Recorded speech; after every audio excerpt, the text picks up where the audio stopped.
ಹರೇ ಕೃಷ್ಣ. ತಮ್ಮೆಲ್ಲರಿಗೂ ವಿಶೇಷವಾಗಿರುವಂತಹ ಸ್ವಾಗತ. ಈ ಪೌಷ್ಯ ಮಾಸದ ಶುಕ್ಲ ಪಕ್ಷದ ಏಕಾದಶಿಯ ಬಗ್ಗೆ ತಿಳ್ಕೊಳ್ಳೋದಕ್ಕೆ, ಮತ್ತು ಈ ಏಕಾದಶಿ ತುಂಬಾ ವಿಶೇಷವಾಗಿದೆ. ಇದನ್ನ ವೈಕುಂಠ ಏಕಾದಶಿ ಅಂತಾನು ಕರೀತಾರೆ. ಆಮೇಲೆ ಈ ವೈಕುಂಠ ಏಕಾದಶಿಯನ್ನು ಹೇಗೆ ಆಚರಣೆ ಮಾಡ್ಬೋದು, ಅದಷ್ಟೇ ಅಲ್ಲ, ಈ ಏಕಾದಶಿಯ ಹೆಸರು ಏನು, ಮತ್ತೆ ಈ ಏಕಾದಶಿಯ ಮಹತ್ವ ಏನು, ಏಕಾದಶಿಯ ಹೇಗೆ ಆಚರಣೆ ಮಾಡಬೇಕು, ಅದೆಲ್ಲವನ್ನು ಈ ವಿಡಿಯೋನಲ್ಲಿ ನಾವು ತಿಳ್ಕೊಳ್ಬೋದು. ಮತ್ತು ಈ ಪಾರಣ ಸಮಯಕ್ಕಾಗಿ ತಾವು ಈ ವಿಡಿಯೋವನ್ನ ಸಂಪೂರ್ಣವಾಗಿ ನೋಡಿ, ನಿಮಗೆ ಪಾರಣದ ಸಮಯ ಗೊತ್ತಾಗುತ್ತೆ. ಆಮೇಲೆ ಈ ಸಂಪೂರ್ಣ ಆಧ್ಯಾತ್ಮಿಕ ಚರ್ಚೆಗಳ ಬಗ್ಗೆ ನಾವು ಒಂದು ವಿಶೇಷವಾಗಿರುವಂತಹ ಒಂದು ಕೋರ್ಸ್ ಅನ್ನ ಪ್ರಾರಂಭ ಮಾಡ್ತಾ ಇದೀವಿ. ಅದರ ಬಗ್ಗೆ ನಮಗೆ ಈ ಸಂಪೂರ್ಣ ಮಾಹಿತಿ ಕೊನೆಯದಲ್ಲಿ ಸಿಗುತ್ತೆ. ತಾವೆಲ್ಲರೂ ಸಂಪೂರ್ಣವಾಗಿ ನೋಡಿ ಮತ್ತು ಈ ಏಕಾದಶಿಯ ಮಹತ್ವವನ್ನ ತಿಳ್ಕೊಳ್ಳಿ. ಈ ಪೌಷ್ಯ ಶುಕ್ಲ ಏಕಾದಶಿಯ ಮಹಿಮೆಯನ್ನ ಭವಿಷ್ಯ ಪುರಾಣದಲ್ಲಿ ಬಂದಿದೆ. ವೇದವ್ಯಾಸರರು ರಚನೆ ಮಾಡಿರುವಂತಹ ಕೃತಿ.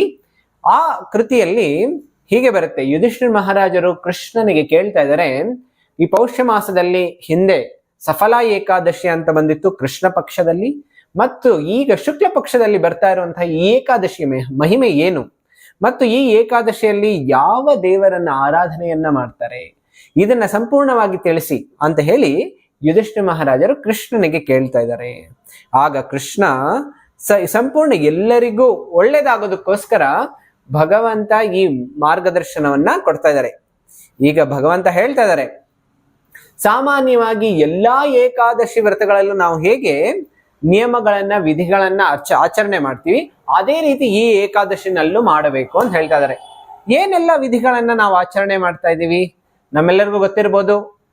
ಏಕಾದಶಿಯ ದಿನ ನಾವು ಸಾಮಾನ್ಯವಾಗಿ ಧಾನ್ಯಗಳನ್ನ, ಕಾಳುಗಳನ್ನ, ಮತ್ತೆ ಬೇರೆ ಬೇರೆ ದ್ವಿದಳ ಈ ರೀತಿ ಧಾನ್ಯಗಳನ್ನೆಲ್ಲ ಯಾವುದು ನಾವು ತಿನ್ನೋದಿಲ್ಲ.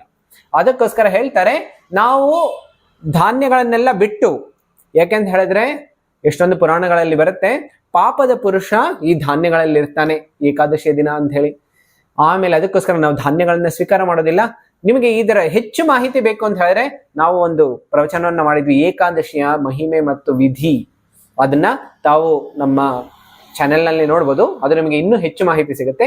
ಇಲ್ಲಿಗ ನಾನು ಸಂಕ್ಷಿಪ್ತವಾಗಿ ಹೇಳ್ತಾ ಇದ್ದೀನಿ ಏನೆಲ್ಲ ನಿಯಮಗಳನ್ನ ನಾವು ಆಚರಣೆ ಮಾಡ್ಬೇಕು ಅಂತ ಹೇಳಿದ್ರೆ, ಒಂದು ಅಂತ ಹೇಳಿದ್ರೆ ಬರೀ ಧಾನ್ಯಗಳನ್ನ ಬಿಟ್ಟು ಬೇರೆ ಏನು ಬೇಕಾದ್ರೂ ಸ್ವೀಕಾರ ಮಾಡ್ಬೋದು. ಉದಾಹರಣೆ ಹೇಳ್ಬೇಕು ಅಂತ ಹೇಳಿದ್ರೆ ಹಣ್ಣುಗಳನ್ನ ತಿನ್ಬೋದು, ಇಲ್ಲ ಅಂತ ಹೇಳಿದ್ರೆ ಹಾಲು, ಈ ರೀತಿಯ ಪದಾರ್ಥಗಳನ್ನ ಕುಡಿಬಹುದು.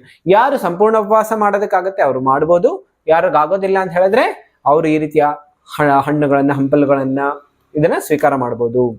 ಆಮೇಲೆ ಉಪವಾಸ ಅಂತ ಹೇಳಿದ್ರೆ ಭಗವಂತನಿಗೆ ಹತ್ತಿರದಲ್ಲಿ ವಾಸ ಮಾಡಬೇಕು ಅಂತ ಹೇಳಿದ್ರೆ ಆ ದಿನ ನಾವು ಹೆಚ್ಚು ಭೌತಿಕ ಕಾರ್ಯಗಳನ್ನ ಕಡಿಮೆ ಮಾಡಿ ಹೆಚ್ಚು ಭಗವಂತನ ಆಲೋಚನೆ, ಚಿಂತನೆ ಮತ್ತು ಭಗವಂತ ಕೊಟ್ಟಿರುವಂತಹ ಶಾಸ್ತ್ರಗಳನ್ನ ಓದುವಂಥದ್ದು, ಕೇಳುವಂಥದ್ದು, ಸತ್ಸಂಗ ಮಾಡುವಂಥದ್ದು, ಭಜನೆ ಮಾಡುವಂಥದ್ದು, ಕೀರ್ತನೆ ಮಾಡುವಂಥದ್ದು, ಜಪವನ್ನ ಮಾಡುವಂಥದ್ದು, ಇದನ್ನೆಲ್ಲ ಹೆಚ್ಚು ಮಾಡಬೇಕು. ಇದು ಏಕಾದಶಿಯ ಮುಖ್ಯವಾಗಿರುವಂತಹ ವ್ರತ, ನಾವೇನ್ ಮಾಡ್ಬೇಕಾಗಿರೋದು ಅಂತ ಹೇಳಿ. ನಮ್ಮ ಶಕ್ತ್ಯಾನುಸಾರ, ನಮ್ಮ ಸನ್ನಿವೇಶದ ಅನುಗುಣವಾಗಿ ನಾವು ಏಕಾದಶಿಯನ್ನ ನಾವು ಆಚರಣೆ ಮಾಡಬೇಕು. ಅದಕ್ಕೋಸ್ಕರ ಭಗವಂತ ಹೇಳಿದ ಈ ಏಕಾದಶಿಯ ಹೆಸರು, ಪೌಷ್ಯ ಶುಕ್ಲ ಏಕಾದಶಿಯ ಹೆಸರು ಬರುತ್ತೆ ಪುತ್ರದ ಅಂತ ಹೇಳಿ. ಈ ಏಕಾದಶಿ ಏನ್ ಮಾಡುತ್ತೆ ಅಂತ ಹೇಳಿದ್ರೆ ಸಂಪೂರ್ಣ ಪಾಪದ ರಾಶಿ ಅದೆಲ್ಲವನ್ನು ನಾಶ ಮಾಡುತ್ತೆ ಮತ್ತು ಒಬ್ಬನಿಗೆ ವೈಕುಂಠದ ಪ್ರಾಪ್ತಿ ಮಾಡೋದಕ್ಕೆ ಇದು ಸಹಾಯ ಮಾಡಿಕೊಡುತ್ತೆ. ಅದಕ್ಕೋಸ್ಕರ ಮತ್ತೊಂದನ್ನು ಹೇಳ್ತಾರೆ, ವೈಕುಂಠ ಏಕಾದಶಿ ಅಂತ ಹೇಳ್ತಾ ಇದ್ದಾರೆ.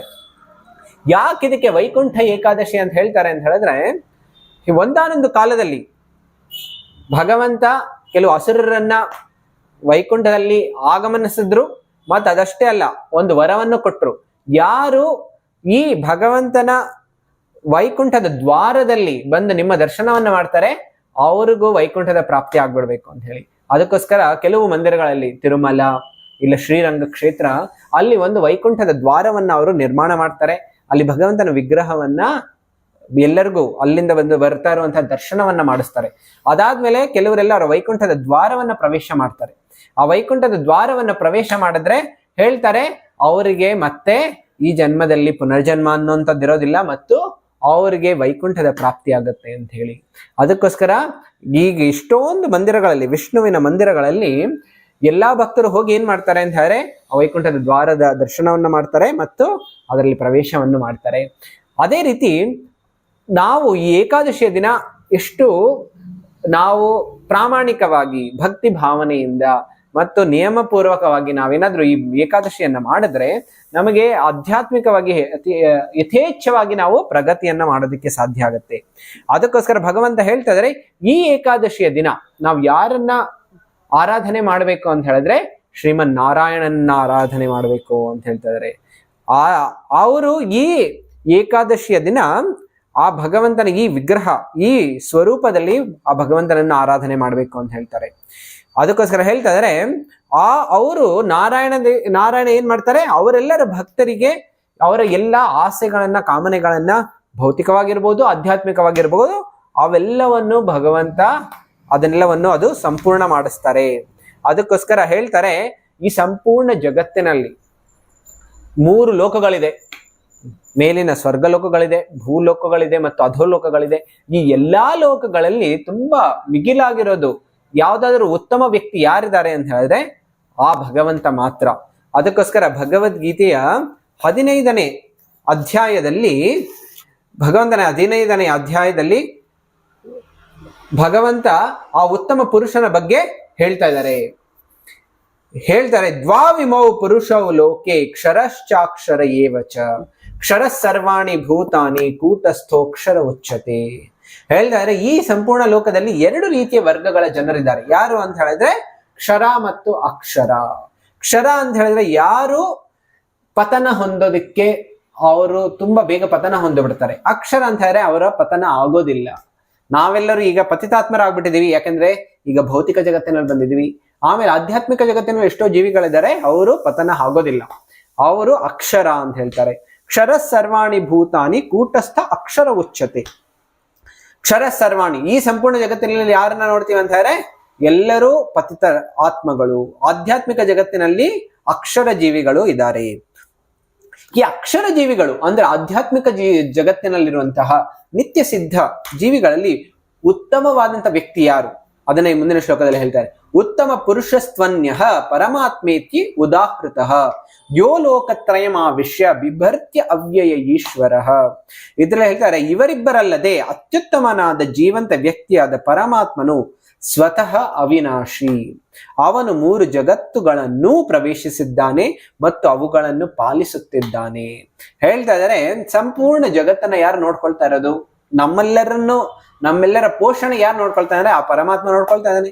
ಅದಕ್ಕೋಸ್ಕರ ಅಕ್ಷರದಲ್ಲಿಯೂ ತುಂಬಾ ಉತ್ತಮವಾದ ವ್ಯಕ್ತಿ ಯಾರು ಅಂತ ಹೇಳಿದ್ರೆ ಆ ಪರಮಾತ್ಮ ಅಂತ ಹೇಳ್ತಾ ಇದ್ದಾರೆ. ಆ ಪರಮಾತ್ಮನಿಗಿಂತಲೂ ಮಿಗಿಲು ಆ ಪರಮಾತ್ಮನ ಉಗಮ ಎಲ್ಲಿ ಆಗಿದೆ ಅಂತ ಹೇಳಿದ್ರೆ ಈ ಶ್ಲೋಕದಲ್ಲಿ ಬರುತ್ತೆ. ಯಸ್ಮಾತ್ ಕ್ಷರಂ ಅತೀತೋಹಂ ಅಕ್ಷರಾದಪಿ ಚೋತ್ತಮಃ ಅತೋಸ್ಮಿ ಲೋಕೆ ವೇದೇ ಚ ಪ್ರಥಿತ ಪುರುಷೋತ್ತಮಃ. ನಾನು ಕ್ಷರ ಮತ್ತು ಅಕ್ಷರಗಳಿಗೆ ಅತೀತನು ಮತ್ತು ಅತ್ಯುತ್ತಮನು. ಆ ಪರಮಾತ್ಮನು ಆ ಭಗವಂತನ ವಿಸ್ತಾರ. ಆ ಭಗವಂತನ ಹೆಸರು ಏನು ಅಂತ ಹೇಳಿದ್ರೆ ಹೇಳ್ತಾ ಇದ್ದಾರೆ, ಆದುದರಿಂದ ಪ್ರಪಂಚವು ವೇದಗಳು ಪುರುಷೋತ್ತಮನೆಂದು ನನ್ನನ್ನು ಪ್ರಾರ್ಥನೆ ಮಾಡುತ್ತವೆ. ಅದಕ್ಕೋಸ್ಕರ ಆ ಶ್ರೀಮನ್ ನಾರಾಯಣನನ್ನ ಏನ್ ಹೇಳ್ತಾರೆ ಅಂತ ಹೇಳಿದ್ರೆ ಪುರುಷೋತ್ತಮ ಅಂತ ಹೇಳ್ತಾರೆ. ಅದಕ್ಕೋಸ್ಕರ ಈಗ ಆ ಪುರುಷೋತ್ತಮ ಶ್ರೀಕೃಷ್ಣ ಈ ಪುತ್ರದ ಏಕಾದಶಿಯ ಮಹಿಮೆಯನ್ನ ಹೇಳ್ತಾ ಇದ್ದಾರೆ. ಇದು ಸಂಪೂರ್ಣ ಎಲ್ಲಾ ರೀತಿಯ ಪಾಪಗಳನ್ನ ನಾಶ ಮಾಡುತ್ತೆ ಮತ್ತು ಒಬ್ಬನನ್ನ ತುಂಬಾ ವಿಶೇಷವಾದಂತಹ ಮತ್ತು ಭಕ್ತಿ ಭಾವ ಉಳ್ಳಂತಹ ಒಬ್ಬ ಸುಗುಣ ಉಳ್ಳಂತಹ ವ್ಯಕ್ತಿಯನ್ನಾಗಿ ಮಾಡುತ್ತೆ. ಅದು ಹೇಳ್ತಾರೆ, ಒಂದಾನೊಂದು ಕಾಲದಲ್ಲಿ ಒಂದು ರಾಜ್ಯ ಇತ್ತು. ಆ ರಾಜ್ಯದ ಹೆಸರು ಭದ್ರಾವತಿ ಅಂತ ಹೇಳಿ. ಈ ಭದ್ರಾವತಿಯ ರಾಜ ಆಗಿದ್ದ ಸುಕೇತುಮಾನ್ ಮತ್ತು ಆ ರಾಜನ ಪತ್ನಿ ರಾಣಿಯಾಗಿದ್ದು ಶೈಬ್ಯ ಅಂತ ಹೇಳಿ. ಇವರಿಬ್ಬರಿಗೆ ಮಗ ಇರಲಿಲ್ಲ, ಒಬ್ಬ ಪುತ್ರ ಇರಲಿಲ್ಲ. ಅದಕ್ಕೋಸ್ಕರ ಇವರು ಯಾವಾಗಲೂ ಆಲೋಚನೆಯಲ್ಲಿ ಮುಳುಗೋಗ್ಬಿಡ್ತಾ ಇದ್ರು, ಚಿಂತೆಯಲ್ಲಿ ಮುಳುಗೋಗ್ಬಿಟ್ಟಿದ್ರು. ಅವ್ರಿಗೆ ಅನ್ನಿಸ್ತಾ ಇತ್ತು, ನಮಗೇನಾದ್ರೂ ಮಗ ಇಲ್ಲ ಅಂತ ಹೇಳಿದ್ರೆ, ಪುತ್ರ ಇಲ್ಲ ಅಂತ ಹೇಳಿದ್ರೆ ಈ ಮುಂದಿನ ರಾಜ್ಯಭಾರವನ್ನು ಯಾರು ನೋಡ್ಕೊಳ್ಳೋರು, ನಮ್ಮ ವಂಶದವನ್ನ ಮುಂದೆ ನಡೆಸೋರು ಯಾರು? ಈ ರೀತಿ ಅವರು ತುಂಬಾ ಇದನ್ನ ಅವರು ಆಲೋಚನೆ ಮಾಡ್ತಾ ಮಾಡ್ತಾ ಮಾಡ್ತಾ ಹೇಳ್ತಾರಲ್ಲ, ಚಿಂತೆ ಮತ್ತು ಚಿತೆಗೆ ವ್ಯತ್ಯಾಸ ಏನು ಅಂತ ಹೇಳಿದ್ರೆ ಒಂದೇ ಒಂದು 0 ಅಂತ. ಚಿಂತೆ ಮಾಡಿ ಮಾಡಿ ಮಾಡಿ ಎಷ್ಟು ಅದ್ರಲ್ಲಿ ಮುಳುಗೋಗ್ಬಿಡ್ತಾರಂತೆ ಕೆಲಸರ. ಅಂದ್ರೆ ಅವ್ರಿಗೆ ಅನ್ಸುತ್ತೆ ನಾನು ಚಿತೆ ಒಳಗಡೆ ಧುಮುಕ್ ಬಿಡ್ಲಾ ಅನ್ಸುತ್ತೆ. ಅದೇ ರೀತಿ ಇವ್ರಿಗೂ ಅನ್ನಿಸ್ತಾ ಇತ್ತು, ಈ ರಾಜನ್ಗ ಅನ್ನಿಸ್ತಾ ಇತ್ತು ನನಗೆ ಎಷ್ಟೊಂದು ರಾಜ್ಯ ಇದೆ, ಸಂಪತ್ತಿದೆ, ಆಸ್ತಿ ಇದೆ, ಮತ್ತೆ ಎಷ್ಟೊಂದು ಸೇವಕರಿದ್ದಾರೆ, ಎಷ್ಟೊಂದು ದೊಡ್ಡ ಸೈನ್ಯ ಇದೆ, ಈ ಎಲ್ಲವೂ ಇದ್ರೂ ನನಗೆ ಸಂತೃಪ್ತಿ ಇಲ್ಲ, ನನಗೆ ಒಬ್ಬ ಪುತ್ರ ಇಲ್ಲ, ನಾನು ಏನ್ ಮಾಡ್ಲಿ? ಈ ರೀತಿ ಅವರು ತುಂಬಾ ಬೇಜಾರಾಗಿರ್ತಾ ಇದ್ರು. ಅದಕ್ಕೋಸ್ಕರ ಅವ್ರು ಒಂದು ದಿನ ಪಿತೃತರ್ಪಣ ಮಾಡ್ತಾ ಇದ್ರು. ಪಿತೃತರ್ಪಣ ಮಾಡ್ತಾ ಮಾಡ್ತಾ ಅವ್ರಿಗೆ ಅನ್ನಿಸ್ತಾ ಇತ್ತು, ನಾವು ಪಿತೃಗಳಿಗೆ ಈಗ ಮಾಡ್ತಾ ಇದ್ರಿ ತರ್ಪಣ, ಆದ್ರೆ ಮುಂದೆ ಯಾರು ನಡ್ಸೋರು? ಈಗ ಈ ರೀತಿ ಅವ್ರ ತರ್ಪಣ ಕೊಡ್ತಾನೆ ಇವರು ಮತ್ತೆ ಆ ಚಿಂತೆನಲ್ಲಿ ಒಳಗಾಗ್ಬಿಡ್ತಾ ಇದ್ರು. ಅದಕ್ಕೋಸ್ಕರ ಹೇಳ್ತಾರೆ, ಈ ಭೌತಿಕ ಜಗತ್ತಿನಲ್ಲಿ ಎಷ್ಟೇ ಇದ್ರೂ ಭೌತಿಕವಾಗಿ ರಾಜ್ಯ, ಆಮೇಲೆ ಸಂಪತ್ತು, ಆಸ್ತಿ, ಎಷ್ಟೊಂದು ಸುಂದರವಾದಂಥ ಪತ್ನಿಯರು, ಮತ್ತೆ ದೊಡ್ಡ ಕುಟುಂಬ, ಇವೆಲ್ಲ ಇದ್ರೂ ನಮಗೆ ಯಾವ್ದಾದ್ರು ಒಂದು ಭೌತಿಕ ವಸ್ತು ನಮ್ಗೆ ಯಾವಾಗ್ಲೂ ಚಿಂತೆ ಕೊಡ್ತಾ ಇರುತ್ತೆ, ಅದು ನಮಗೆ ಕಾಡಿಸ್ತಾ ಇರುತ್ತೆ. ಅದಕ್ಕೋಸ್ಕರ ಈ ಭೌತಿಕ ಜಗತ್ತನ್ನ ಭಗವಂತ ಹೇಳ್ತಾರೆ ಅನಿತ್ಯಂ ಅಸುಖಂ ಲೋಕಂ. ಹೇಳ್ತಾರೆ ಈ ಜಗತ್ತು ಅನಿತ್ಯವಾಗಿದೆ ಮತ್ತು ಈ ಜಗತ್ತಿನಲ್ಲಿ ಶಾಶ್ವತವಾದಂತ ಸುಖ ಸಿಗೋದಿಲ್ಲ. ಅದಕ್ಕೋಸ್ಕರ ಏನ್ ಮಾಡ್ಬೇಕು ಅಂತ ಭಗವಂತ ಹೇಳ್ತಾರೆ, ಇಮಂ ಪ್ರಾಪ್ಯ ಭಜಸ್ವ ಮಾಂ. ಅದಕ್ಕೋಸ್ಕರ ಭಗವಂತನ ಭಜನೆ ಮಾಡ್ಬೇಕು ಅಂತ ಹೇಳ್ತಾ ಇದಾರೆ. ಇವನಿಗೆ ಎಲ್ಲಾ ರೀತಿಯ ಸುಖ ಸೌಲಭ್ಯಗಳೆಲ್ಲ ಇದ್ರೂ ಇವನಿಗೆ ಮನಸ್ಸಿನಲ್ಲಿ ಆ ಶಾಂತಿ ನೆಮ್ಮದಿ ಇರಲಿಲ್ಲ. ಎಷ್ಟೋ ಜಗತ್ತಿನ ಈಗಿನ ಕಾಲದಲ್ಲಿ ಆ ರೀತಿ ಎಲ್ಲಾ ತೊಂದರೆಗಳಿಂದ ಏನಾಗ್ತದೆ, ಎಲ್ಲರ ಮನಸ್ಸು ಅಷ್ಟೊಂದು ತೊಂದರೆಗಳಿಂದ ಅದು ಒಳಗಾಗೋಗ್ಬಿಟ್ಟಿದೆ. ಅದಕ್ಕೋಸ್ಕರ ಏನೇ ಇದ್ರು ಅವ್ರಿಗೆ ಆ ನೆಮ್ಮದಿ ಇಲ್ಲ. ಈಗ ಮುಂದೆ ಏನಾಯ್ತು ಅಂತ ಹೇಳಿದ್ರೆ, ಹರೇ ಕೃಷ್ಣ, ಗೋಕುಲ್ ರೋಡ್ ಹುಬ್ಬಳ್ಳಿಯಲ್ಲಿ ಭಕ್ತಿ ಕುಟೀರ್ ಸಣ್ಣ ಮಂದಿರ ಸ್ಥಾಪನೆ ಆಗ್ತಾ ಇದೆ ಗುರು ಹಿರಿಯರ ಆಶೀರ್ವಾದದಿಂದ. ಇಲ್ಲಿ ಸತ್ಸಂಗ ಮತ್ತು ಭಾಗವತ ಪ್ರವಚನ ಮತ್ತು ವಿಶೇಷವಾದಂತಹ ಆಧ್ಯಾತ್ಮಿಕ ಶಿಕ್ಷಣ, ಪ್ರಸಾದ ವಿತರಣೆ, ಉತ್ಸವದ ಆಚರಣೆ ಎಲ್ಲ ವಿಶೇಷವಾದಂತಹ ಅನುಕೂಲ ಮಾಡಿಕೊಡ್ತಾ ಇದ್ದೀವಿ. ಶ್ರೀಕೃಷ್ಣ ಭಾಗವತದಲ್ಲಿ 11ನೇ ಸ್ಕಂದದಲ್ಲಿ ಹೇಳ್ತಾ ಇದ್ದಾರೆ, ಮದರ್ಚಾಂ ಸಂಪ್ರತಿಷ್ಠಾಪ್ಯ ಮಂದಿರಂ ಕಾರಯೇ ದೃಢಂ. ಯಾರು ಮಂದಿರದ ಸ್ಥಾಪನೆಯನ್ನ ಮಾಡ್ತಾರೆ, ಭಗವಂತನ ಆರಾಧನೆಯನ್ನ ಮಾಡ್ತಾರೆ, ಅವರಿಗೆ ಭಗವಂತ ಹೇಳ್ತಾ ಇದ್ದಾರೆ ಅವರು ನನ್ನ ಸರಿಸಮಾನವಾಗಿರುವಂತಹ ಐಶ್ವರ್ಯನ್ನ ಪಡ್ಕೊಳ್ತಾ ಇದ್ದಾರೆ ಅಂತ ಹೇಳ್ತಾ ಇದ್ದಾರೆ. ದತ್ವಾ ಮತ್ ಸಾಷ್ಟಿತಾಮಿಯಾತ್. ಅದಷ್ಟೇ ಅಲ್ಲ, ಯಾರು ಭಗವಂತನ ಮಂದಿರವನ್ನ ಈ ಜಗತ್ತಿನಲ್ಲಿ ಸ್ಥಾಪನೆ ಮಾಡ್ತಾರೆ, ಭಗವಂತ ಅವ್ರಿಗೆ ಹೇಳ್ತಾ ಇದ್ದಾರೆ ವೈಕುಂಠದಲ್ಲಿ ನಾನು ಅವರಿಗೆ ಮನೆಯನ್ನ ಕಟ್ಟಿಸ್ತೀನಿ, ಶಾಶ್ವತವಾದಂಥ ಮನೆಯನ್ನ ಕಟ್ಟಿಸ್ತೀನಿ ಅಂತ ಹೇಳಿ. ಅದಕ್ಕೋಸ್ಕರ ಯಾಕೆ ತಡ, ಎಲ್ಲ ಭಕ್ತರು ತಮ್ಮೆಲ್ಲರ ವಿಶೇಷವಾದಂತಹ ಯೋಗದಾನವನ್ನ ಮಾಡಿ ಈ ಮಂದಿರದವನ್ನ ಸ್ಥಾಪನೆ ಮಾಡೋದಕ್ಕೆ, ಮತ್ತು ಈ ಮಂದಿರದಿಂದ ಎಲ್ಲರ ಭವಿಷ್ಯ ಉಜ್ವಲವಾಗುತ್ತೆ, ಆಧ್ಯಾತ್ಮಿಕ ಭವಿಷ್ಯ ಉಜ್ವಲವಾಗುತ್ತೆ. ದಯವಿಟ್ಟು ತಾವೆಲ್ಲರೂ ಮುಂದೆ ಬನ್ನಿ ಮತ್ತು ಈ ಮಹಾನ್ ಕಾರ್ಯದಲ್ಲಿ ತಮ್ಮ ದಾನವನ್ನ ಶಕ್ತಿಯಾನುಸಾರ ನೀಡಿ. ಅಳಿಲು ಸೇವೆ ಆಗಿರಬಹುದು, ಹನುಮಂತನ ಸೇವೆ ಆಗಿರಬಹುದು, ಆದರೆ ನಾವೆಲ್ಲರೂ ಪ್ರತಿಯೊಬ್ಬರು ಈ ದಾನದಲ್ಲಿ, ಈ ಮಹಾನ್ ಕಾರ್ಯ ಮಂದಿರ ನಿರ್ಮಾಣದಲ್ಲಿ ನಾವೆಲ್ಲರೂ ನಮ್ಮ ಸಹಕಾರವನ್ನ ನೀಡೋಣ. ಸೇವೆಗಳ ವಿವರಗಳು ಈ ರೀತಿ ಇದೆ. ತಾವೆಲ್ಲರೂ ಈ ಕಾಂಟ್ಯಾಕ್ಟ್ ನಂಬರ್ ಅನ್ನ ಕಾಲ್ ಮಾಡಿ, ಇಲ್ಲ ಅಂತ ಹೇಳಿದ್ರೆ ನಮ್ಮ ಈ ಅಕೌಂಟ್ ಡೀಟೇಲ್ಸ್ ಡಿಸ್ಕ್ರಿಪ್ಷನ್ ಅಲ್ಲಿ ಇದೆ, ತಾವೆಲ್ಲರೂ ನೇರ ಅಕೌಂಟ್ ಟ್ರಾನ್ಸ್ಫರ್ ಮಾಡಬಹುದು. ಹರೇ ಕೃಷ್ಣ. ಆ ರಾಜನ್ಗೆ ಅನ್ನಿಸ್ತಾ ಇತ್ತು, ರಾಜನ ಆಲೋಚನೆಗಳು ಈ ರೀತಿ ಇತ್ತು, ನಾನು ಏನಾದ್ರು ಪುಣ್ಯ ಹಿಂದಿನ ಜೀವನದಲ್ಲಿ ಏನಾದ್ರು ಮಾಡಿದ್ರೆ ನನಗೀಗ ಮಗ ಹುಟ್ಟುತ್ತಾ ಇದ್ದ, 100 ಜನ್ಮಗಳಲ್ಲಿ ನಾನು ಏನಾದ್ರು ಪುಣ್ಯ ಮಾಡಿರ್ತಾ ಇದ್ರೆ ಒಂದು ಮಗ ಹುಟ್ಟುತ್ತಾ ಇದ್ದ, ಆಗ ನಾನು ಸಂತೋಷವಾಗಿರ್ತಾ ಇದ್ದೆ. ಆದ್ರೆ ಈಗ ನಾನು ಎಷ್ಟೊಂದು ಪಾಪ ಮಾಡಿದ್ದೆ, ಅದಕ್ಕೋಸ್ಕರ ನನಗೀಗ ಮಗ ಹುಟ್ಟಿಲ್ಲ. ಆಮೇಲೆ ಯಾರಿಗಾದ್ರೂ ಅವರ ಜೀವನದಲ್ಲಿ ಒಳ್ಳೆ ಕುಟುಂಬ ಇದೆ, ಅವೆಲ್ಲ ಇದೆ ಅಂತ ಹೇಳಿದ್ರೆ ಅವನು ಹಿಂದಿನ ಜನ್ಮದಲ್ಲಿ ಭಗವಂತನನ್ನ ಆರಾಧನೆ ಮಾಡಿದ್ದಾನೆ ಅಂತ ಹೇಳಿ ಇವನು ಅಂದ್ಕೊಳ್ತಾ ಇದ್ದ. ಆ ರೀತಿ ಅಂದ್ಕೊಂಡು ಇವನು ಅವನ ಸಂಪೂರ್ಣ ಮನಸ್ಸು ತುಂಬಾ ದುಃಖಕ್ಕೆ ಈಡಾಗ್ತಾ ಇತ್ತು. ಆಮೇಲೆ ನೆಗೆಟಿವಿಟಿಗೆ ಹೋಗ್ಬಿಡ್ತಾ ಇದ್ದ, ಡಿಪ್ರೆಷನ್ಗೆ ಹೋಗ್ಬಿಡ್ತಾ ಇದ್ದ. ಎಷ್ಟು ಡಿಪ್ರೆಷನ್ಗೆ ಹೋಗ್ತಾ ಇದ್ದ ಅಂತ ಹೇಳಿದ್ರೆ, ರಾತ್ರಿ ನಿದ್ದೆ ಮಾಡಿ ಇದನ್ನ ಆಲೋಚನೆ ಮಾಡ್ಕೊಂಡು ಅವ್ನು ಮಲ್ಕೊಳ್ತಾ ಇದ್ದ, ಬೆಳಗ್ಗೆ ಎದ್ರು ನಿದ್ದೆ ಆಲೋಚನೆ. ಆಮೇಲೆ ಅವನ್ಗೆ ಅನ್ನಿಸ್ತಾ ಇತ್ತು ನಾನು ಆತ್ಮಹತ್ಯೆ ಮಾಡ್ಕೊಳ್ಳೋದು ಬೆಟರ್ ಅಂತ. ಎಷ್ಟೋ ರೀತಿ ಈಗ ಜನ ಅನ್ಕೊಳ್ತಾರಲ್ಲ, ದುಃಖ ಬರ್ತಾ ಇದೆ, ಇದರಿಂದ ದೂರ ಏನು ಆಗೋದು, ನಾನು ಸತ್ತೋಗ್ಬಿಟ್ರೆ ಎಲ್ಲಾ ತೊಂದರೆಗಳು ಹೋಗ್ಬಿಡುತ್ತೆ. ಆದ್ರೆ ಹೇಳ್ತಾರೆ, ಶಾಸ್ತ್ರ ಹೇಳುತ್ತೆ, ಸತ್ತೋಗಿದ್ರು ತೊಂದರೆಗಳು ಹೋಗೋದಿಲ್ಲ, ಇನ್ನೂ 100 ಪಟ್ಟು ಹೆಚ್ಚಾಗೋಗ್ಬಿಡುತ್ತೆ. ಯಾಕೆ ಅಂತ ಹೇಳಿದ್ರೆ, ಯಾವಾಗ ಆತ್ಮಹತ್ಯೆ ಮಾಡ್ಕೊಳ್ತೀವಿ ನಾವು, ಈ ಶರೀರ ಇರೋದು ಯಾವುದಕ್ಕೆ, ಭಗವಂತನ ಸೇವೆ ಮಾಡೋದಕ್ಕೆ ಭಗವಂತ ಕೊಟ್ಟಿದ್ದಾರೆ, ಪ್ರಕೃತಿ ಕೊಟ್ಟಿದೆ. ಆದ್ರೆ ನಾವು ಅದನ್ನ ಬಳಸ್ಕೊಳ್ಳದೆ ನಾವು ಇದನ್ನ ಹಾನಿ ಮಾಡ್ಬಿಟ್ರೆ ಪ್ರಕೃತಿ ನಮಗೆ ಒಂದು ಪ್ರೇತದ ಶರೀರದಲ್ಲಿ ಹಾಕ್ಬಿಡುತ್ತೆ. ಆಗ ಇನ್ನೂ ನರಳಾಟ ಇನ್ನೂ ಹೆಚ್ಚಾಗೋಗ್ಬಿಡುತ್ತೆ. ಅದಕ್ಕೋಸ್ಕರ ಇವನ್ಗೆ ಅನ್ನಿಸ್ತು ನಾನು ಆತ್ಮಹತ್ಯೆ ಮಾಡ್ಕೊಳ್ಳೋದು ಒಳ್ಳೇದಲ್ಲ ಅಂತ ಹೇಳಿ ಇವನು ಅದೇ ರೀತಿ ಯೋಚನೆ ಮಾಡ್ತಾ ಒಂದು ದಿನ ಏನ್ ಮಾಡ್ದ ಅಂತ ಹೇಳಿದ್ರೆ, ಅವನು ಅರಣ್ಯಕ್ಕೆ ಹೋದ ಬೇಟೆ ಆಡೋದಕ್ಕೆ. ಆಮೇಲೆ ಅಲ್ಲಿ ಒಂದು ಅರಣ್ಯದಲ್ಲಿ ಇವನು ಎಷ್ಟೊಂದು ಸುಂದರವಾದಂತಹ ಮರಗಿಡಗಳನ್ನ ನೋಡ್ತಾ ಇದ್ದ, ಪ್ರಾಣಿ ಪಕ್ಷಿಗಳನ್ನ ನೋಡ್ತಾ ಇದ್ದ. ಆಮೇಲೆ ಕೆಲವು ಸಲ ಭಯಂಕರವಾದಂತಹ ಪ್ರಾಣಿ ಪಕ್ಷಿಗಳನ್ನ ಇವನು ಅರಣ್ಯದಲ್ಲಿ ಆಲೋಚನೆ ಮಾಡ್ತಾ, ಚಿಂತೆ ಮಾಡ್ತಾ ಮಾಡ್ತಾ ಮಾಡ್ತಾ ಇವನು ಒಳಗಡೆ ಹೋಗ್ಬಿಟ್ಟಿದ್ದ. ಆಮೇಲೆ ಇವನ್ಗೆ ಬಾಯಾರಿಕೆ ಆಗ್ತಾ ಇತ್ತು. ಆಮೇಲೆ ಬಾಯಾರಿಕೆ ಆಗಿ ಇವನ್ಗೆ ಅನ್ನಿಸ್ತಾ ಇತ್ತು, ಇವನು ತುಂಬಾ ನರಳ್ತಾ ಇದ್ದ. ಆಮೇಲೆ ಇವನ್ಗೆ ಅನ್ನಿಸ್ತಾ ಇತ್ತು, ಎಷ್ಟೊಂದು ಪ್ರಾಣಿಗಳಿದೆ ಇಲ್ಲಿ, ಪಕ್ಷಿಗಳಿದೆ, ಇವ್ರದೆಲ್ಲ ಎಷ್ಟೊಂದು ದೊಡ್ಡ ಕುಟುಂಬಗಳಿದೆ. ಆದ್ರೆ ನಮ್ಮ ಮನೆಯಲ್ಲಿ ನಾನು ಬರೀ ಹೆಂಡತಿ ಆದ್ರೆ ನಮಗೆ ಮಕ್ಕಳೇ ಇಲ್ಲ. ಈ ರೀತಿ ಇನ್ನೂ ಅವನು ಆಲೋಚನೆಯಲ್ಲಿ ಒಳಗಾಗ್ತಾ ಇದ್ದ. ಈ ಒಂದು ಎಷ್ಟೊಂದು ಅವನ ಆಲೋಚನೆಯಲ್ಲಿ ಬಿದ್ಬಿಟ್ಟ ಅಂತ ಹೇಳಿದ್ರೆ ಅನ್ನಿಸ್ತಾ ಇತ್ತು, ನಾನು ಏನ್ ಪಾಪ ಮಾಡಿದ್ದೀನಿ ಹಿಂದಿನ ಜನ್ಮದಲ್ಲಿ, ನಾನು ಈ ರೀತಿ ನರಳ್ತಾ ಇದ್ದೀನಿ. ಆಮೇಲೆ ನನಗೀಗ ಬಾಯಾರಿಕೆ ಹೋಗ್ಬಿಟ್ಟಿದೆ, ನಾನು ಹೊಟ್ಟೆ ಹಸುವು ಬರ್ತಾ ಇದೆ. ಆಮೇಲೆ ನಾನು ಎಷ್ಟೊಂದು ಪೂಜೆ ಯಜ್ಞಗಳನ್ನ ಮಾಡಿದ್ದೀನಿ, ಆಮೇಲೆ ನಾನು ಎಷ್ಟೊಂದು ದಾನ ಧರ್ಮಗಳನ್ನು ಮಾಡಿದ್ದೀನಿ, ಆದ್ರೂ ನನಗೆ ಯಾಕೆ ನಾನು ಈ ರೀತಿ ನರಳುತ್ತಾ ಇದ್ದೀನಿ ಅಂತ ಹೇಳಿ ಇವನು ಅಷ್ಟೊಂದು ಆಲೋಚನೆ ಮಾಡ್ತಾ ಮಾಡ್ತಾ ಮಾಡ್ತಾ ಇವನು ಒಂದು ದಿವ್ಯವಾಗಿರುವಂತಹ ಪ್ರಶಾಂತವಾಗಿರುವಂತಹ ಒಂದು ಸರೋವರದ ಹತ್ರ ಬರ್ತಾನೆ. ಅಲ್ಲಿ ತುಂಬಾ ಮಾನಸ ಸರೋವರ ಎಷ್ಟು ಪ್ರಶಾಂತವಾಗಿರುತ್ತೆ ಮತ್ತು ಎಷ್ಟು ಆಹ್ಲಾದಕರವಾಗಿರುತ್ತೆ, ಇವನಿಗೂ ಅದೇ ರೀತಿಯ ಈ ಸರೋವರ ಇಲ್ಲಿ ಕಾಣಿಸ್ಕೊಳ್ಳುತ್ತೆ.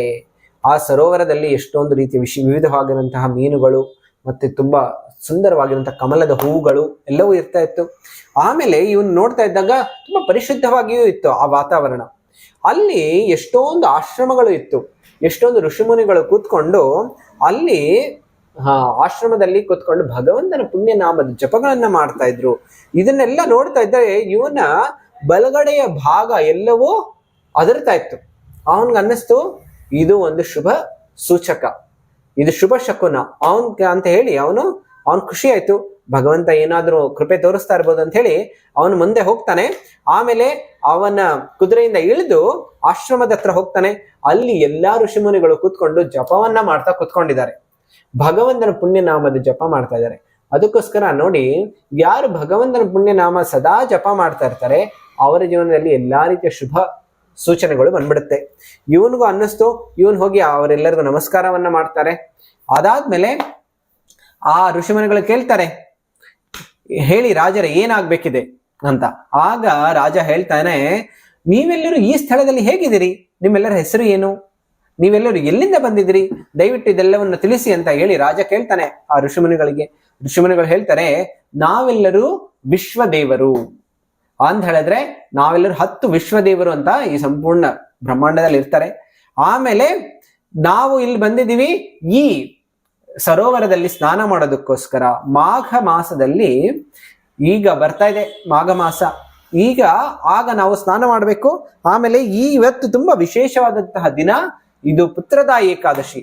ಈ ಏಕಾದಶಿಯ ದಿನ ಯಾರು ಏಕಾದಶಿಯನ್ನ ಮಾಡ್ತಾರೆ ಅವರಿಗೆ ಪುತ್ರ ದ ಅಂತ ಹೇಳಿದ್ರೆ ಕೊಡುತ್ತೆ, ಪುತ್ರವನ್ನ ನೀಡುವಂತಹ ಈ ಏಕಾದಶಿ ಇದು. ಆಮೇಲೆ ಎಷ್ಟೊಂದು ಪಾಪಗಳೆಲ್ಲವೂ ನಾಶ ಆಗೋಗ್ಬಿಡುತ್ತೆ. ಆಗ ಇವನು ರಾಜ ಕೇಳ್ತಾನೆ, ದಯವಿಟ್ಟು ನನಗೆ ಒಬ್ಬ ಪುತ್ರ ಇಲ್ಲ, ದಯವಿಟ್ಟು ನನಗೆ ಅನುಗ್ರಹ ಮಾಡಿ, ನಾ ಏನ್ ಮಾಡ್ಬೇಕು ತಿಳಿಸ್ಕೊಡಿ ಅಂತ ಹೇಳಿದಾಗ ಈ ಎಲ್ಲಾ ಋಷಿಮುನಿಗಳು ಹೇಳ್ತಾರೆ, ಈ ಪುತ್ರದ ಏಕಾದಶಿಯನ್ನು ಆಚರಣೆ ಮಾಡಿ ನಿಮಗೆ ಪುತ್ರನು ದೊರಕ್ತಾನೆ ಅಂತ ಹೇಳ್ತಾರೆ. ಆಮೇಲೆ ನಮ್ಮೆಲ್ಲರ ಆಶೀರ್ವಾದ ಇದೆ ಮತ್ತು ಆ ಭಗವಂತ ಕೇಶವನ ಆಶೀರ್ವಾದವು ಬಂದ್ಬಿಡುತ್ತೆ. ಅದಕ್ಕೋಸ್ಕರ ಹೇಳ್ತಾರೆ, ಈ ಏಕಾದಶಿ ತುಂಬಾ ವಿಶೇಷವಾಗಿದೆ, ಇದನ್ನ ಏಕಾದಶಿಯನ್ನ ಸಂಪೂರ್ಣವಾಗಿ ನಿಯಮಾನುಸಾರ ಪಾಲನೆಯನ್ನ ಮಾಡಿ ಮತ್ತು ನಾಳೆ ದ್ವಾದಶಿಯ ದಿನ ಇದನ್ನ ಪಾರಣವನ್ನು ಮಾಡಬೇಕು ಅಂತ ಹೇಳ್ತಾರೆ. ಪಾರಣ ಮಾಡಬೇಕಾದ್ರೂ ತುಂಬಾ ಸಮಯದ ಸರಿಯಾಗಿ ಮಾಡಬೇಕು. ಅದಕ್ಕೋಸ್ಕರ ನಾವು ಸಮಯವನ್ನು ತಮ್ಮೆಲ್ಲರಿಗೂ ತಿಳಿಸ್ಕೊಡ್ತೀವಿ. ಆ ಸಮಯದ ಪ್ರಕಾರ ದ್ವಾದಶಿಯ ಪಾರಣವನ್ನು ಮಾಡಬೇಕು. ಆಮೇಲೆ ಹೇಳ್ತಾ ಇದ್ದಾರೆ, ಈ ರಾಜ ಸಂಪೂರ್ಣವಾಗಿ ಏಕಾದಶಿಯನ್ನ ಆ ಋಷಿಮುನಿಗಳ ಆಶ್ರಮದಲ್ಲೇ ಮಾಡ್ತಾನೆ. ಅದಾದ್ಮೇಲೆ ಮಾರನೇ ದಿನ ದ್ವಾದಶಿಯ ದಿನ ಪಾರಣವನ್ನ ಮಾಡಿ ಅವರೆಲ್ಲರಿಗೂ ನಮನವನ್ನ ಮಾಡಿ ಸೇವೆಯನ್ನ ಮಾಡಿ ಅವನು ಮತ್ತೆ ಹೋಗ್ತಾನೆ ಅವನ ರಾಜ್ಯದಲ್ಲಿ. ಹೋದಾಗ ಅವನು ಪತ್ನಿಗೂ ತಿಳಿಸ್ಕೊಡ್ತಾನೆ. ಈ ರೀತಿ ಕ್ರಮೇಣವಾಗಿ ಆ ಶೈಬ್ಯ ಗರ್ಭಿಣಿ ಆಗ್ತಾಳೆ. ಅದಾದ್ಮೇಲೆ ಅವರೆಲ್ಲರೂ ಆ ವಿಶ್ವದೇವರು ಹೇಳಿರೋ ಹಾಗೆ ಏಕಾದಶಿಯ ಮಹಿಮೆಯಿಂದ ಅವಳು ಗರ್ಭಿಣಿಯಾಗಿ ಮತ್ತು ಸಂತಾನವನ್ನ ಕೊಡ್ತಾಳೆ. ಆ ಪುತ್ರದಿಂದ ಅವನು ರಾಜ್ಯಭಾರವನ್ನು ಇನ್ನೂ ಚೆನ್ನಾಗಿ ಮಾಡ್ತಾನೆ. ಅದೇ ರೀತಿ ಆ ರಾಜನು ಸಂಪೂರ್ಣವಾಗಿ ಹಿಂದಿನ ಕಾಲದಲ್ಲಿ ರಾಜರು ಹೇಗೆ ನೋಡ್ಕೊಳ್ತಾ ಇದ್ರು ಪ್ರಜೆಗಳನ್ನ ಅಂತ ಹೇಳಿದ್ರೆ ತಮ್ಮ ಮಕ್ಕಳ ರೀತಿ ನೋಡ್ಕೊಳ್ತಾ ಇದ್ರು. ಈ ರೀತಿಯ ರಾಜಕುಮಾರನಿಗೆ ಆ ಸ್ಥಾನವನ್ನು ಬಿಟ್ಟುಕೊಟ್ಟು ರಾಜ್ಯಾಭಿಷೇಕವನ್ನು ಮಾಡಿ ಅವನು ಭಗವಂತನ ಜಪ ಮಾಡೋದಕ್ಕಾಗಿ ಮತ್ತು ಭಗವಂತನ ಭಕ್ತಿಯನ್ನು ಮಾಡೋದಕ್ಕಾಗಿ ಅವನು ವಾನಪ್ರಸ್ಥವನ್ನ ತಗೊಳ್ತಾನೆ. ಈ ರೀತಿ ಅವರೆಲ್ಲರೂ ಕೊನೆಗೆ ಭಗವಂತನ ಧಾಮವನ್ನ ಹೋಗ್ತಾರೆ. ಈಗ ಹೇಳ್ತಾ ಇದ್ದಾನೆ, ಕೃಷ್ಣ ಹೇಳ್ತಾ ಇದ್ದಾನೆ, ಯುಧಿಷ್ಠಿರ ಮಹಾರಾಜರೇ, ಯಾರು ಈ ರೀತಿ ಪುತ್ರದ ಏಕಾದಶಿಯನ್ನ ಮಾಡ್ತಾರೆ ಅವರಿಗೆ ಈ ಜನ್ಮದಲ್ಲಿನೂ ಒಳ್ಳೆ ಫಲಗಳು ಸಿಗುತ್ತೆ. ಅದಷ್ಟೇ ಅಲ್ಲ, ಅವರಿಗೆ ಕೊನೆಯಲ್ಲಿ ಮುಕ್ತಿಯು ಸಿಕ್ಬಿಡುತ್ತೆ. ಅದಕ್ಕೋಸ್ಕರ ಈ ಪುತ್ರದ ಏಕಾದಶಿಯನ್ನ ಯಾರು ಕೇಳ್ತಾರೆ ಅವರು ಸಂಪೂರ್ಣವಾಗಿ ಪಾಲನೆ ಮಾಡೋದಕ್ಕೆ ಪ್ರಯತ್ನವನ್ನ ಪಡಬೇಕು. ಬರೀ ಇದನ್ನು ಯಾರು ಕೇಳ್ತಾರೆ ಅವ್ರಿಗೂ ಅಶ್ವಮೇಧ ಯಾಗದ ಫಲ ಸಿಕ್ಬಿಡುತ್ತೆ. ಅದಕ್ಕೋಸ್ಕರ ಇದನ್ನೆಲ್ಲವನ್ನು ಏಕಾದಶಿಯನ್ನ ತುಂಬಾ ಚೆನ್ನಾಗಿ ಮಾಡಿ ಅಂತ ಹೇಳಿ ಕೃಷ್ಣ ಅವರೆಲ್ಲರಿಗೂ ತಿಳಿಸ್ಕೊಡ್ತಾ ಇದ್ದಾನೆ. ಅದೇ ರೀತಿ ನಾವು ನಮ್ಮ ಜೀವನದಲ್ಲಿ ಏಕಾದಶಿಯ ಮಹಿಮೆಯನ್ನ ತಿಳ್ಕೊಳ್ಬೇಕು ಮತ್ತು ಪ್ರತಿ ಏಕಾದಶಿಯನ್ನ ಮಾಡೋದಕ್ಕೆ ನಾವು ಪ್ರಯತ್ನವನ್ನ ಪಡಬೇಕು. ಪ್ರತಿ ಏಕಾದಶಿಯ ದಿನ ಏನ್ ಮಾಡ್ಬೇಕು ಅಂತ ಹೇಳಿದ್ರೆ, ಭಕ್ತಿವಿನೋದ್ ಠಾಕೂರ್ ಅವ್ರು ಹೇಳ್ತಾರೆ, ನಾವು ಆಧ್ಯಾತ್ಮಿಕ ಜಗತ್ತಿನಲ್ಲಿ ಎಷ್ಟು ಪ್ರಗತಿ ಮಾಡ್ತಾ ಇದೀವಿ ಅನ್ನೋವಂಥದ್ದು ಯಾವಾಗ ಗೊತ್ತಾಗತ್ತೆ ಅಂದ್ರೆ, ಏಕಾದಶಿಯ ದಿನ ನಾವು ಎಷ್ಟು ಭೌತಿಕ ಆಲೋಚನೆಗಳನ್ನ, ಭೌತಿಕ ಕಾರ್ಯಗಳನ್ನೆಲ್ಲ ಬದಿಗೊಟ್ಟು ಸಂಪೂರ್ಣವಾಗಿ ಭಗವಂತನ ಆರಾಧನೆಯಲ್ಲಿ ಎಷ್ಟು ತಲ್ಲೀನರಾಗೋದಕ್ಕೆ ಸಾಧ್ಯ ಆಗುತ್ತೆ. ಇದು ಸತತವಾಗಿ ತಲ್ಲೀನರಾಗೋದಕ್ಕೆ ಬೇಕು. ಕೆಲವು ಸಲ ಮಧ್ಯ ಬ್ರೇಕ್ ಬರ್ತಾ ಇರುತ್ತೆ. ಆ ಬ್ರೇಕ್ ಅನ್ನೆಲ್ಲ ಬದಿಗೊಟ್ಟು ನಾವು ಸಂಪೂರ್ಣವಾಗಿ ಹೆಚ್ಚು ಕಾಲ ತಲ್ಲೀನರಾಗಿ ಹೆಚ್ಚು ಭೌತಿಕ ಮತ್ತು ಶಾರೀರಿಕ ಮತ್ತು ಮಾನಸಿಕ ಬೇರೆ ಬೇರೆ ಕಾರ್ಯಗಳನ್ನೆಲ್ಲ ಬದಿಗೊಡಬೇಕು ಮತ್ತು ಆಧ್ಯಾತ್ಮಿಕ ಕಾರ್ಯಗಳನ್ನ ಹೆಚ್ಚು ಮಾಡಬೇಕು. ಅದೇ ಏಕಾದಶಿಯಿಂದ ಬರುವಂತಹ ಫಲ. ಅದಕ್ಕೋಸ್ಕರ ಹೇಳ್ತಾರೆ, ಇದನ್ನ ವೈಕುಂಠ ಏಕಾದಶಿ ಅಂತ ಹೇಳ್ತಾ ಇದಾರೆ. ವೈಕುಂಠಕ್ಕೆ ಯಾಕೆ ಹೋಗ್ಬೇಕು ಹೇಳ್ತಾರೆ? ವೈಕುಂಠ ಅಂತ ಹೇಳಿದ್ರೆ ಏನು? ಇದನ್ನ ವೈಕುಂಠ ಏಕಾದಶಿ ಅಂತ ಹೇಳ್ತಾರೆ. ವೈಕುಂಠ ಅಂತ ಹೇಳಿದ್ರೆ ಏನು? ಕುಂಠ ಅಂತ ಹೇಳಿದ್ರೆ ಸಮಸ್ಯೆಗಳು, ತೊಂದರೆಗಳು, ಕಷ್ಟಗಳು. ಕುಂಠ ಅಂದ್ರೆ ಈ ಜಗತ್ತಿನಲ್ಲಿ ಸಂಪೂರ್ಣ ಇರೋದೆಲ್ಲ ಏನು? ಕುಂಠಗಳೇ. ಎಷ್ಟೊಂದು ಸಮಸ್ಯೆಗಳು. ಹೇಳ್ತಾರೆ, ಸಮಾಶ್ರಿತಾಯೇ ಪದಪಲ್ಲವಪ್ಲವಂ. ಈ ಸಂಪೂರ್ಣ ಜಗತ್ತಿನಲ್ಲಿ ಏನಾಗಿದೆ ಅಂತ ಹೇಳಿದ್ರೆ, ಪದಂ ಪದಂ ಯತ್ ವಿಪದಾಂ ನ ತೇಷಾಂ. ಪ್ರತಿಯೊಂದು ಹೆಜ್ಜೆನಲ್ಲೂ ಎಷ್ಟೊಂದು ಡೇಂಜರ್ಸ್ ಬರ್ತಾ ಇರುತ್ತೆ. ಕೆಲವು ಸಲ ರಸ್ತೆನಲ್ಲಿ ಕಾಲಿಡ್ತಾರೆ, ತಕ್ಷಣ ಒಂದು ಟ್ರಕ್ ಬಂದ್ಬಿಡುತ್ತೆ ಮತ್ತು ಆ ವ್ಯಕ್ತಿ ಸತ್ತೋಗ್ಬಿಡ್ತಾನೆ. ಕೆಲವು ಸಲ ಅವರು ಹೋಗ್ತಾ ಇರ್ತಾರೆ, ಹಾರ್ಟ್ ಅಟ್ಯಾಕ್ ಬಂದ್ಬಿಡುತ್ತೆ, ಕೆಲವು ಸತ್ತೋಗ್ಬಿಡ್ತಾರೆ. ಕೆಲವು ಸಲ ಮನೆಯಲ್ಲಿದ್ದೇ ಸತ್ತೋಗ್ಬಿಡ್ತಾರೆ. ಈ ರೀತಿ ಈ ಸಂಪೂರ್ಣ ಜಗತ್ತಿನಲ್ಲಿ ಡೇಂಜರ್ ಅನ್ನುವಂಥದ್ದು ಪ್ರತಿಯೊಂದು ಕ್ಷಣದಲ್ಲಿಯೂ ಇದೆ. ಅದಕ್ಕೋಸ್ಕರ ಏನ್ ಮಾಡ್ಬೇಕು ಅಂತ ಹೇಳಿದ್ರೆ, ಈ ಸಂಪೂರ್ಣ ಜಗತ್ತು ನಾವು ಈ ಭೌತಿಕ ಜಗತ್ತಿನಿಂದ ಆಧ್ಯಾತ್ಮಿಕ ಜಗತ್ತಿಗೆ ಹೋಗ್ಬೇಕು. ಆ ಆಧ್ಯಾತ್ಮಿಕ ಜಗತ್ತಿನ ಲಕ್ಷಣ ಏನು ಅಂತ ಹೇಳಿದ್ರೆ ವೈಕುಂಠ. ಅಲ್ಲಿ ಯಾವುದೇ ರೀತಿಯ ಕುಂಠಗಳಿಲ್ಲ. ಕುಂಠಗಳನ್ನ ಕಟ್ ಮಾಡೋನು ಅವನನ್ನ ಹೇಳ್ತಾರೆ ವೆಂಕಟ. ವೆಂಕಟ ಅಂತ ಹೇಳಿದ್ರೆ ಯಾರು ನಮ್ಮ ಜೀವನದಲ್ಲಿರುವಂತಹ ಎಲ್ಲಾ ರೀತಿಯ ಕುಂಠಗಳನ್ನ, ಎಲ್ಲಾ ರೀತಿಯ ಸಮಸ್ಯೆಗಳನ್ನ ಯಾರು ದೂರ ಮಾಡ್ತಾರೆ, ಆ ವೆಂಕಟಾಧಿಪತಿ, ಆ ವೆಂಕಟೇಶ, ತಿರುಮಲ ತಿಮ್ಮಪ್ಪ ವೆಂಕಟೇಶ, ಶ್ರೀನಿವಾಸ, ಗೋವಿಂದ ಅವರ ಆರಾಧನೆಯನ್ನ ಮಾಡಬೇಕು. ಅದಕ್ಕೋಸ್ಕರ ಈ ವೈಕುಂಠ ಏಕಾದಶಿಯನ್ನ ಹೆಚ್ಚು ಭಕ್ತಿಪೂರ್ವಕವಾದ ನಾವೆಲ್ಲರೂ ಮಾಡೋಣ. ಮತ್ತು ನಾನು ಹೇಗೆ ಉಪವಾಸವನ್ನು ಮಾಡಬೇಕು ಅದನ್ನು ಹೇಳ್ಕೊಟ್ಟಿದ್ದೀನಿ. ಅದಷ್ಟೇ ಅಲ್ಲ, ನಾವು ನೀವೆಲ್ಲರೂ ಈ ಏಕಾದಶಿಯ ದಿನ ಎಷ್ಟು ಜಪವನ್ನ ಮಾಡ್ತೀರಿ, ಆಮೇಲೆ ಈ ಏಕಾದಶಿಯ ದಿನ ನೀವು ಎಷ್ಟೊಂದು ಯಾರಾದರೂ ಜಪವನ್ನ ಮಾಡ್ತಾ ಇಲ್ಲ ಅಂತ ಹೇಳಿದ್ರೆ, ನೀವು ಜಪವನ್ನ ಮಾಡೋದನ್ನ, ಪ್ರತಿದಿನ ಜಪವನ್ನ ಮಾಡೋದನ್ನ ಪ್ರಾರಂಭ ಮಾಡಿ. ಹರೇ ಕೃಷ್ಣ ಮಹಾಮಂತ್ರದ ಜಪ ತುಂಬಾ ವಿಶೇಷವಾಗಿದೆ. ಅದಕ್ಕೋಸ್ಕರ ಹೇಳ್ತಾರೆ, ಹರೇರ್ ನಾಮ ಹರೇರ್ ನಾಮೈವ ಕೇವಲಂ ಕಲೌ ನಾಸ್ತೇವ ಗತಿರನ್ಯಥ. ಅದಕ್ಕೋಸ್ಕರ ಹೇಳ್ತಾರೆ, ಈ ಕಲಿಯುಗದಲ್ಲಿ ಮಹಾಮಂತ್ರ ಅಂತ ಹೇಳಿದ್ರೆ ಹರೇ ಕೃಷ್ಣ ಮಹಾಮಂತ್ರ. ಹರೇ ಕೃಷ್ಣ ಕೃಷ್ಣ ಕೃಷ್ಣ ಹರೇ ಹರೇ, ಹರೇ ರಾಮ ರಾಮ ರಾಮ ಹರೇ ಹರೇ. ಈ ಮಂತ್ರವನ್ನ ನಾವು ಹೆಚ್ಚು ಹೆಚ್ಚು ಜಪ ಮಾಡೋದಕ್ಕೆ ಪ್ರಯತ್ನ ಪಡಬೇಕು. ಅದಕ್ಕೋಸ್ಕರ ತಾವೆಲ್ಲರೂ ಈ ಹರೇ ಕೃಷ್ಣ ಮಹಾಮಂತ್ರವನ್ನು ಜಪ ಮಾಡಿ. ಮತ್ತು ಎಷ್ಟು ಜಪವನ್ನ ಮಾಡ್ತೀರಿ, ಎಷ್ಟು ಸಂಕಲ್ಪವನ್ನ ತಗೊಳ್ತೀರಿ, ಅದನ್ನ ತಾವೆಲ್ಲರೂ ಕಮೆಂಟ್ಸ್ ನಲ್ಲಿ ಬರೆದು ಹೇಳಿ. ಎಲ್ಲರಿಗೂ ಇದರಿಂದ ಸ್ಫೂರ್ತಿ ಸಿಗುತ್ತೆ. ಆಮೇಲೆ ಈಗ ಈ ಪುತ್ರದ ಏಕಾದಶಿಯ ಪಾರಣದ ಸಮಯ ಈ ರೀತಿ ಇದೆ. ತಾವೆಲ್ಲರೂ ಈ ಪಾರಣದ ಸಮಯವನ್ನ ತಿಳ್ಕೊಳ್ಳಿ ಮತ್ತು ಈ ಏಕಾದಶಿಯನ್ನ ತುಂಬಾ ಚೆನ್ನಾಗಿ, ಪುತ್ರದ ಏಕಾದಶಿಯನ್ನ ನೀವು ಚೆನ್ನಾಗಿ ಪಾಲನೆ ಮಾಡಿ. ಮತ್ತು ಈ ಆಧ್ಯಾತ್ಮಿಕ ಜೀವನದಲ್ಲಿ ಮತ್ತು ಬೇರೆಯವ್ರಿಗೂ ಸ್ಫೂರ್ತಿ ಕೊಡೋದಕ್ಕೆ ತಾವು ಬೇರೆಯವ್ರಿಗೂ ಈ ವಿಷಯವನ್ನ ಬೇರೆಲ್ಲರಿಗೂ ತಿಳಿಸೋದಕ್ಕೆ ಪ್ರಯತ್ನವನ್ನ ಮಾಡಿ. ಹರೇ ಕೃಷ್ಣ ಕೃಷ್ಣ ಕೃಷ್ಣ ಹರೇ ಹರೇ, ಹರೇ ರಾಮ ರಾಮ ರಾಮ ಹರೇ.